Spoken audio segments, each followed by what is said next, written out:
Good morning, YouTube family. Martinez Country Home here. It's Friday, March 26, 2021. Thank God it's Friday. um, just want to make a short video, guys. Kind of catch up on what's been going on the past couple of days. Um, Again, most important thing, guys. Okay, you know what? Let me start in order. Um, I'm sure most of y'all have heard about the cargo ship stuck in the Suez Canal. There's all kinds of stuff going on with the global supply chain, and that ship getting stuck in the Suez Canal isn't helping matters because that is one of the largest arteries of global trade, um, in the world. So it's gonna have an effect on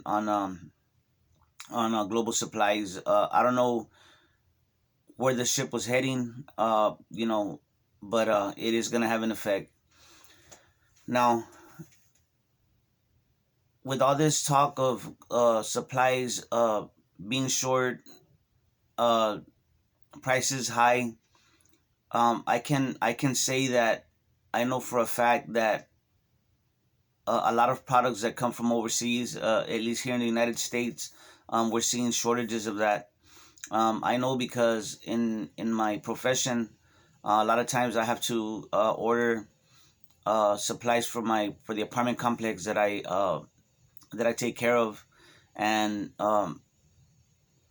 the what we used to get pretty fast, now it's taking weeks.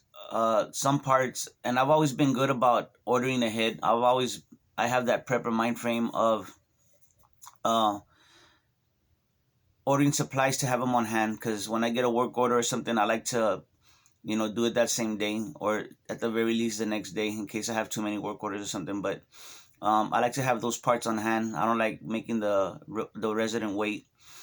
And so now we're starting to see, luckily, like I said, I've always had parts stocked up, but there's still some that I'm still having shortages on, and I'm having to wait. um, so there was a video yesterday that from Jeremiah Babe. He's pretty good about, he's one of the financial channels that I listen to. He's more about showing you the effects of the economy. He's in the West Coast, so over there the economy is a lot worse than say here in Texas where I live. Um, but that being said, um, he was making a point of all the ships that are out there in the Pacific, right there off of I believe it's Long Beach is where they have that port.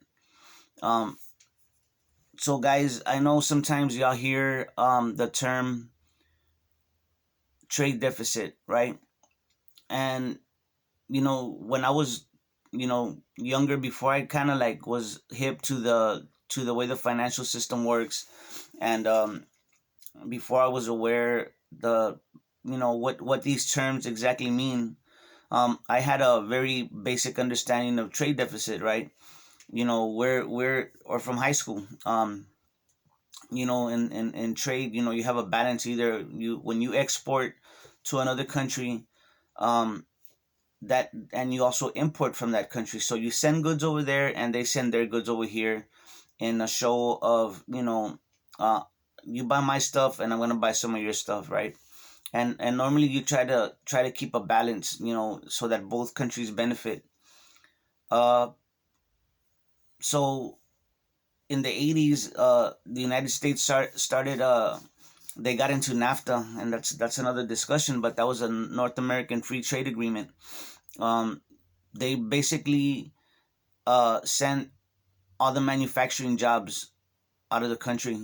Some of them to Mexico, South America. I mean, Central America. I'm sorry, and a lot of them to China and to other Asian nations, right?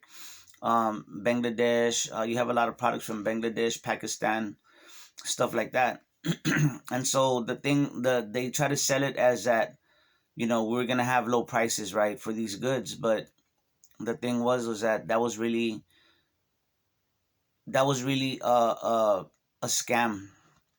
That was mainly for the profits of the company owners, right? They didn't, I'm sure I mean, these guys got consultants to let them know what are the benefits and the bad parts of doing a decision like that. So I'm sure they knew that they were gonna be laying off a lot of Americans, working. So a lot of Americans lost their jobs. They had to go into other fields, stuff like that. Okay, so but the bigger picture of a trade imbalance, right? Like what's going on with China and the United States, all those ships that you see parked off of the coast of Long Beach, those are products that are coming in from overseas, and they're mainly from China. Okay, so you got all these container ships coming over here, but when they go back, guys, they basically go back empty. So the significance of that is that China's sending in all their products, right? So we're paying for those products. Um, we're paying for those products. The products that we send to China, they're paying for those products. You know what I'm saying? Vice versa. Okay, but the thing is that we're buying billions of dollars more products than they are buying from us. Not only that, guys, but also the stuff that we are sending over there, we're buying garbage from them. Basically, we're buying stuff that's not really even, I mean, it's trash basically. Not all of it, of course, but we're sending out our food over there. We're sending soy, we're sending corn, we're sending wheat. So the way to think about it is that China's basically just hoovering out all of our wealth. They're we're more money is flowing out of the United States to China than China's sending to us. You know what I'm saying?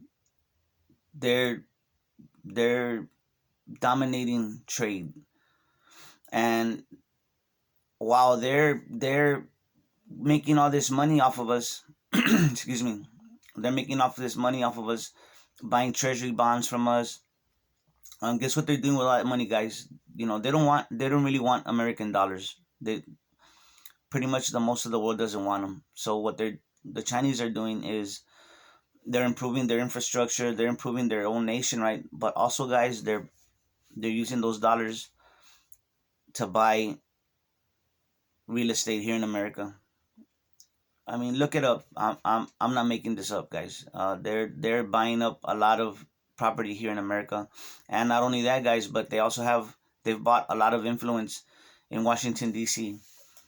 They have so many contracts that I wasn't even aware until maybe a couple of months ago.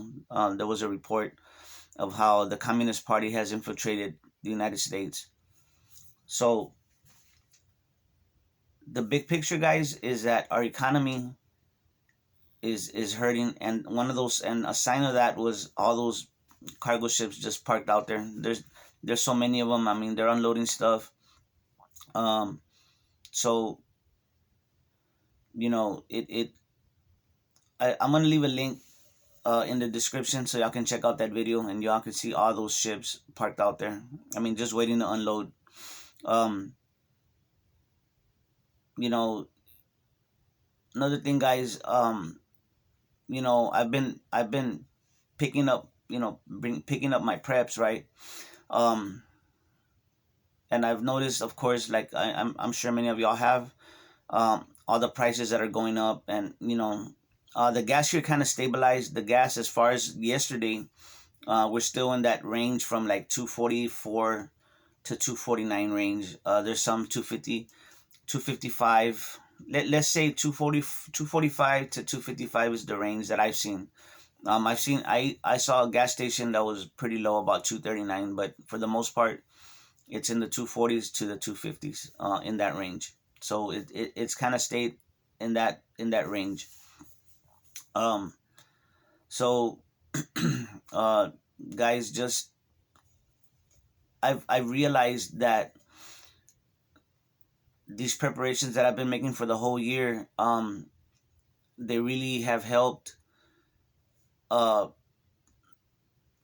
it's almost like, it's an investment. um I'm really glad I did that, because when money starts getting tight or things start going up, you've already bought these things that you're gonna need. You bought them while they were cheaper. So that's one of the benefits, guys, of prepping. I say that word prepping, but it shouldn't be something that is, you know that's left for like conspiracy theorists, or no, that preparing, guys, is everybody should do that, every household. Yes, of course, I would like for America to keep on being the way it's been, where we have so many products, the grocery stores, the malls or whatever, they're always stocked. And so far they are, guys. I ain't gonna lie. So in here in Texas, it's still, we have plenty of products. Of course, we hear stories, that there's gonna be a shortage here or there. But to me, um, I just, I get that information and I know what they're doing. You get clues, as to what might be coming, and so you act accordingly. I might pick up a few extra items that I thought I was stocked up on, but I just always, little bit here and there. I try not to overwhelm myself. I always break it up into sections. One week, um, I'll buy medical products, or like bandages, stuff like that. One week I might load up on, buy some extra packages of toilet paper, whatever. Yesterday, guys, I bought, back there, I bought a 25 pound bag of rice, and I think that's a 10 pound bag of beans. I don't know if you can see it, but let me see if I can. Let's see if I can. Yeah. See. What the hell? Anyway, guys. See. See if I can do it like this. Yeah, they're right there. See. I hadn't even seen those at HEB. I bought them at the local grocery store. I hadn't really seen them that big. But I went and got me one. It's like $10 and change, which is way better than what I was getting them for. Usually, the biggest I had seen of rice was the 10 pound bag, and I went and stocked up on that. I went and got some more. I got a bunch of other cans yesterday. Also, guys, I was running out of room for my canned goods, so I started building another shelf in another room that we have, in our laundry room. It's not as cool like in here, but still, it's still within the house, so it stays cool. But I've been running out of room, and I need to do a lot of cleanup, in my shed and stuff, to start, getting organized, a little bit better organized. But anyway, guys, that was mainly, one of the main things that I wanted to talk about. Um, Yesterday, for the first time, I heard a couple of stories about Ebola, in Ohio, I believe, where some people are being kept. They're being watched. Make sure that they don't have it. I guess they traveled to Africa. TJ Preps. I heard that story from TJ Preps, and the Angry Pepper, was where I first saw those thumbnails on YouTube. And I got to check out TJ Preps. She did two of them. There's just so much info going on right now. Um, Austin from Ohio has a good video talking about subversion. Guys, one of the things that I like to talk about, that I'm very interested in, and because it pretty much affects everything, is psychology. What the government and the powers that be use on us to try and get their way and try to keep us docile and keep us under control. Um, is They use a lot of psychological warfare, for lack of a better term.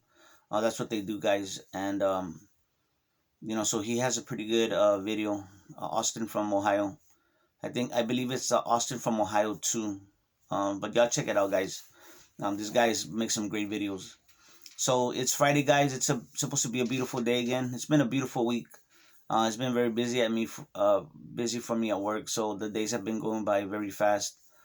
Um, just keep on stocking, guys. Keep on using your whatever money that you have, that you've been given by the government. Um, use that and prepare yourselves. Of course, I'm hoping for the best, but I don't see how our economy can escape the damage that the Federal Reserve and the government have done, with their policies. And a lot, many of y'all might not really be into the mechanics of how that happened, but the thing is that, it happened. They really, um, in 2008, our economy died. It really did. But they just kept it going, artificially. They just kept it going by, like, basically saying, okay, they changed the rules, guys, is what they did. And they've just been printing money ever since, with nothing, nothing to back it up. These big banks and corporations should have gone bankrupt, but they didn't let them. So they basically took over the financial system, and they've just been keeping it going ever since. With rules changes and changing policies, and just basically saying, okay, you know what, we're not gonna, because they don't want to lose all that power, guys. Okay. So anyway, there was another thing I wanted to talk about. There's a lot of little stuff here and there that's been popping up. But the thing with the Ebola and all that, guys, the blockage in the Suez Canal, there was a shooting there. That's another thing, another topic. There, these mass shootings or whatever. Many times these people are patsies that have been, that were basically set up, and they're allowed to do that. Or a lot of them, there's even rumors, well-founded rumors, that a lot of these people are, from the intelligence agencies. They've been brainwashed, and you know but be that as it may, um you're seeing a lot of distraction, a lot of, you're seeing the signs of the collapse around you. People getting murdered, car crashes, and just ugly stuff. And look at your local news. That's where you'll find all that stuff. I mean, it's like every night there's people getting killed, or domestic violence, stuff like that. Children getting kidnapped. That's just a sign of the degradation of the nation, of our nation.